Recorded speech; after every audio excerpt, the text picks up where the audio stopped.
அனைத்து இந்திய அண்ணா முன்னேற்ற கழகத்தினுடைய தொண்டர்கள், அடிமட்ட தொண்டர்கள், விசுவாசமிக்க தொண்டர்களால் தேர்தல் மூலமாக தேர்வு செய்யப்பட வேண்டும். இதுதான் கழகத்தினுடைய சட்ட விதி. அந்த சட்ட விதிப்படிதான் இந்த சட்ட விதியை மட்டும் யாராலும் திருத்தம் செய்யவோ ரத்து செய்யவோ கூடாது என்று அந்த சரத்தில் சேர்த்திருக்கிறார். ஆனால் இன்றைக்கு நிலைமை, அந்த கழக சட்ட விதியை திருத்தம் செய்திருக்கிறார்கள். ஒரு சாதாரண தொண்டன் கூட கழகத்தினுடைய பொதுச் செயலராக போட்டியிடுவதற்கு மனு தாக்கல் செய்யலாம். அதுதான் 55 ஆண்டுகால வரலாறு. ஆனால் இன்றைக்கு கழகத்தினுடைய பொதுச் செயலாளரை தேர்ந்தெடுப்பதற்கு 10 மாவட்ட கழக செயலாளர்கள் முன்மொழிய வேண்டும், 10 மாவட்ட கழக செயலாளர் வழிமொழிய வேண்டும் என்று உருவாக்கி திருத்தம் செய்திருக்கிறார். இது புரட்சித் தலைவர் எம்ஜிஆர் அவர்கள் அனைத்து இந்திய அண்ணா முன்னேற்ற கழகத்தினை மாபெரும் இயக்கத்தினை உருவாக்குகின்ற பொழுது இந்த சட்ட விதியை ரத்து செய்யவோ திருத்தம் செய்யவோ கூடாது என்று அந்த அஜெண்டாவிலே சேர்த்திருக்கிறார்கள். இதை எதிர்த்து தான் நாங்கள் இது உள்பட பல பிரச்சனைகளை, ஒரு 6 வழக்குகள் உச்சநீதிமன்றம் வரை சென்றது. உச்சநீதிமன்றத்தில் இந்த 6 வழக்குகளையும் கம்பைன் பண்ணி தமிழகத்தில் இருக்கின்ற உயர்நீதிமன்றத்தினுடைய சிவில் சூட்டில் நீங்கள் அங்கே சென்று இதற்கு விடுகாலம் தேடலாம் என்று பணித்திருக்கிறார்கள். அதன் அடிப்படையில் இன்றைக்கு இந்த வழக்கு சிவில் சூட்டில், உயர்நீதிமன்றத்தில் சிவில் சூட்டில் நடைபெற்றுக் கொண்டிருக்கிறது. அதில் நாங்கள் எங்களுடைய நியாயத்தை, இந்த இயக்கம் எதற்காக தொடங்கப்பட்டது, யாரால் தொடங்கப்பட்டது, அதற்காக கழக சட்ட விதியை உருவாக்கிய தலைவர் என்ன சொல்லியிருக்கிறார்கள் என்பதெல்லாம் நாங்கள் அங்கு வாதாடி கொண்டிருக்கிறோம். உறுதியாக கிடைக்கும்.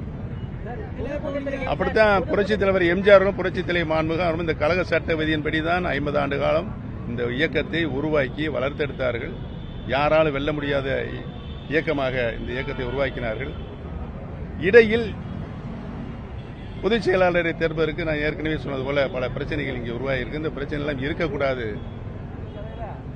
அது மாண்புமிகு புரட்சித் தலைவர் எம்ஜிஆர் அவர்கள் கழகத்தினுடைய தொண்டர்களுக்கு வாக்கப்பட்ட ஒரு உரிமை, அடிப்படை உரிமை.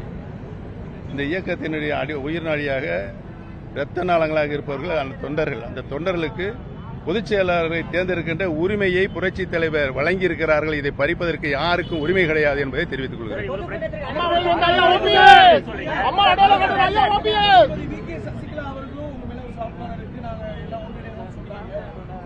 நான் ஏற்கனவே இதை பலமுறை சொல்லிவிட்டிருக்கிறேன். அனைத்து இந்திய அண்ணா முன்னேற்ற கழகத்தில் பிரிந்திருக்கின்ற சக்திகள் அனைவரும் இணைய வேண்டும் என்று தான் சொல்லியிருக்கிறேன்.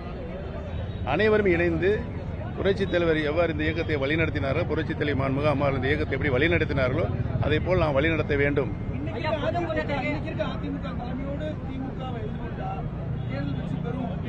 முடியாது. அவர் இன்றைக்கு இருக்கின்ற அதிமுக தலைமை என்று நான் சொல்ல மாட்டேன். வழக்கு நீதிமன்றத்தில் இருக்கிறது. எடப்பாடி பழனிசாமி என்றைக்கு கழகத்தினுடைய பொதுச் செயலாளராக சட்ட விதிகளுக்கு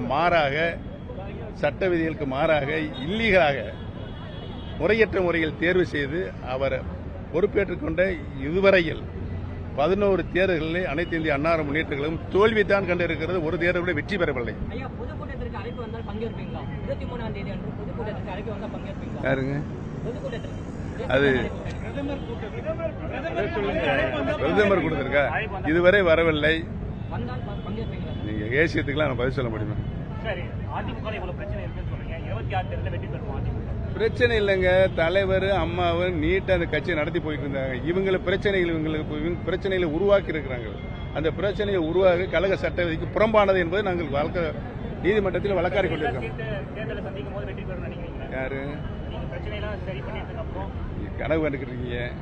கனவு நனவாகிறதே நான் இப்ப சொல்லிட்டு இருக்கிறேன். அனைத்து இந்திய அண்ணா முன்னேற்ற கழகத்தில் பிரிந்திருக்கின்ற சக்திகள் அனைவரும் இணைய வேண்டும். சர்வாதிகார போக்கில் நான் இவரை சேர்க்க முடியாது, அவரை சேர்க்க முடியாது, இவரை சேர்க்க முடியாது சொல்வதற்கு யாருக்கும் அதிகாரம் கிடையாது. அண்ணா எப்படி கட்சியை வளர்த்தார், புரட்சித் தலைவர் எப்படி கட்சியை வளர்த்தார், மாண்புமிகு அம்மா அவர்கள் எப்படி கட்சியை வளர்த்தெடுத்தார் என்பதெல்லாம் கடந்த கால வரலாறு. அதை பார்த்து படித்து புரிந்து கொள்ள வேண்டும் என்பதுதான் நான் இன்றைக்கும் சொல்லிக் கொண்டிருக்கிறேன்.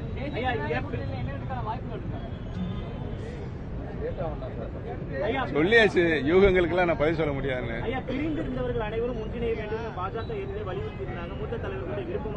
ஆமா, அதே மனப்பான்மையில தான் பாஜக இப்பவும் இருக்குன்னு நினைக்கிறீங்க? அதே மனநிலையில பாஜக தலைமை இப்பவும் இருக்கா? இல்லைங்க, யாரு நல்ல ஐடியா புத்திமதி சொன்னா கேட்கணும், கேட்கறவங்க கேட்கலன்னு நான் என்ன செய்வது? வாங்க. பொன்மனச்செம்மல் புரட்சித் தலைவர்